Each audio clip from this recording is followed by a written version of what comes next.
हर हर महादेव सभी प्रिय दर्शकों को एक और नई कहानी शुरू होती है। सुबह सुबह मानसिक अवस्था में संतुलन की स्थापना के साथ उसके बाद ग्रहण करते हैं समशीतोष्ण अवस्था में थोड़ा सा जल, जो कि पाचन तंत्र को सक्रिय करता है। अब लेते हैं 5 ग्राम शिलाजीत, जिसकी मात्रा हम समय अनुसार बदलते रहते हैं। व्यायाम के अनुसार वस्त्र धारण कर मैं और गुड्डू निकल जाते हैं सुबह की सैर के लिए। सुनसान पड़ी गलियों में बढ़ते कदम और सुबह की शीतलता का एहसास एक नए आत्मिक सुख को जन्म देता है।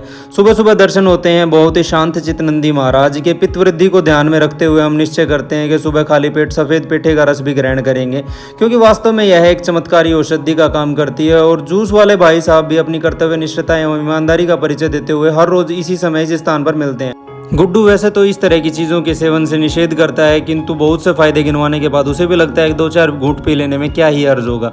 अब उगते हुए सूरज की मंद रोशनी के साथ हम वापस आ पहुंचते हैं अपने घर। आते ही सबसे पहले अपने सभी प्यारे पेड़ पौधों से मेल मिलाप करते हैं, फिर सेवन करते हैं थोड़े से नारियल के तेल का, ताकि बढ़े हुए वात दोष में समता स्थापित कर सकें। इसके बाद समय हो चलता है थोड़ी सी ध्यान की स्थापना का। ध्यान के ये कुछ पल हमें सुकून से भर देते हैं। तब तक हमारा गुड्डू सुबह के खाने की तैयारी में जुट जाता है। महाकाल के चरणों में खुद को अर्पित कर अपना अस्पताल खोल देते हैं। इसी बीच हमारे दोनों प्रियजन आ पहुंचते हैं। शायद अपनी सुबह की सैर करने के बाद वो लोग लौटे थे। अब भूख के कारण हमारा रोम रोम जो है वो व्याकुल होने लगा था, अतः जल्दी से अपने खाने का विचार करने लगते हैं। किंतु आज माताजी ने खाना पहले ही तैयार करके रख दिया था और चूरमा भी बना था, और मैंने मेहनत से बचने हेतु यही ग्रहण करने का निश्चय किया। तब तक हमारा प्यारा मोहित भी उठ जाता है और अपनी चाय की चुस्कियों का आनंद लेते हुए सुबह की शुरुआत करता है। इसी बीच हम खाना शुरू कर देते हैं, साथ में फोन पर कुछ परामर्श भी ले लेते हैं। हमारा गुड्डू भी सुबह के काम से मुक्त होकर सुकून के कुछ पल बैठकर बिताता है। तभी आ पहुंचता है संदीप, जो कि कमर दर्द से अत्यंत व्याकुल था, और हमारे चिकित्सक मोहित द्वारा सुबह सुबह इस दर्द का निवारण करवाने की आस लेकर वह आया था।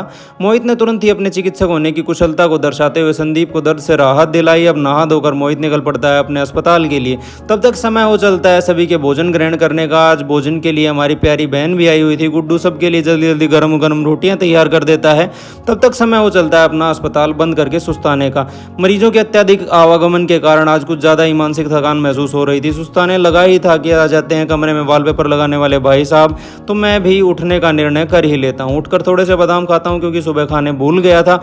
अब मोहित और गुड्डू की फरमाइश पर मैं बनाने लगता हूँ चाय, और साथ में ही सभी पौधों को पानी से नहला भी देता हूँ। दूध के कारण सब कुछ अस्त व्यस्त हो जाता है। इसके बाद सब शुरू करते हैं अपनी चाय का आनंद लेना। इसी बीच दरवाजे पर आ जाता है हमारा एक प्रिय मित्र, जिसे हम भोजन ग्रहण करने को देते हैं। अब समय हो चलता है अपना व्यायामशाला जाकर वजन उठाने का अभ्यास करने का, जहां आज भी हमारा साथ देने के लिए आ रहे थे मोहित। नैन जी काफी भयंकर कमर दर्द से परेशान होने के बावजूद वो जरा सा भी हौसला नहीं हार रहे थे, और उनको देखकर मेरा हौसला 7वें आसमान पर पहुंच जाता है। लगभग 40 मिनट तक वजन का अभ्यास करने के बाद समय हो चलता है घर वापसी का। पसीने में तरबतर तो आप मुझे देख ही पा रहे होंगे, और भूख से मैं व्याकुल हो उठता हूँ। इस समय तक रात होने लगी थी, किंतु दिन समाप्त होना अभी भी बाकी था। घर जाते ही मुझे जाना था सब्जियां और फल खरीदने के लिए, पर व्यायाम की थकान उतारने हेतु मैं और मोहित दोनों ही सबसे पहले निश्चय करते हैं कि गन्ने का रस ग्रहण किया जाए, ताकि शरीर में एक नई ऊर्जा का संचार हो सके। और हुआ भी वैसा ही। गन्ने का रस पीते ही अचानक से शरीर में बिजली सी कौंध गई।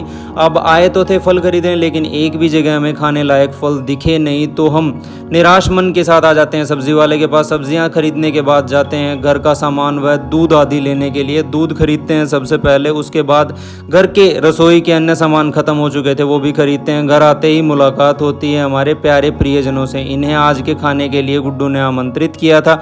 गुड्डू द्वारा सबके लिए भोजन तैयार किया जाता है और सब बैठकर अपना भोजन ग्रहण कर लगते हैं। तब तक मेरा भी नहाने का समय हो जाता है, और मैं जल्दी से जाकर नहा लेता हूँ। और इसी के साथ होती है हमारी आज रात की राम राम।